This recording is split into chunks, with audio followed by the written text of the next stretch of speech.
आता पाहूया टॉप 9 राजकीय बातम्या। शिवसेना शिंदेचे आमदार संजय गायकवाड यांच्याकडून अखेर माफीनामा। भाषेच्या मुद्द्यावरून शिवाजी महाराज आणि संभाजी महाराजांचा दाखला देताना वादग्रस्त वक्तव्यानंतर अखेर माफी। विरोधकांकडून अर्थाचा अनर्थ केला जात असल्याचा आरोप। जनसुरक्षा विधेयक याच आठवड्यात विधानसभेत सादर होण्याची शक्यता। मुख्यमंत्री फडणवीसांच्या उपस्थितीत मंत्र्यांची बैठक। विधेयकावरही चर्चा झाल्याची माहिती। ठाणे ते कल्याण 20 किलोमीटरसाठी शिंदेना हेलिकॉप्टर का लागतं?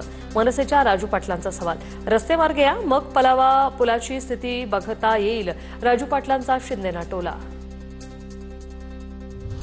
मीरा भाईंदरमध्ये उद्या मनसेचा मोर्चा, मात्र शहरात जमावबंदी लागू। मनसेच्या मोर्चात सहभागी न होण्याचं पोलिसांचं नागरिकांना आवाहन। मोर्चाला परवानगी नसतानाही मनसे मोर्चा काढण्यावर ठाम।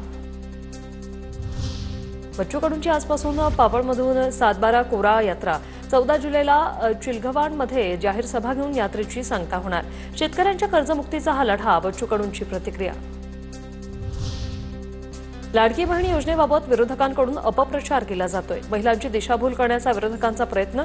विधान परिषद उपसभापती नीलम गोऱ्हे यांची विरोधकांवर टीका। ईव्हीएम विरोधात मार्कडवाडी ग्रामस्थांचं विधान भवन परिसरात आंदोलन। काही आंदोलकांना पोलिसांनी ताब्यात घेतलं। मीरा भाईंदरमध्ये उद्या मराठी एकीकरण समितीचा मोर्चा। मराठी अस्मितेसाठी, मराठी माणसासाठी मोर्चा निघणार। सर्व राजकीय पक्ष, सामाजिक संस्थांच्या वतीने निघणार मोर्चा।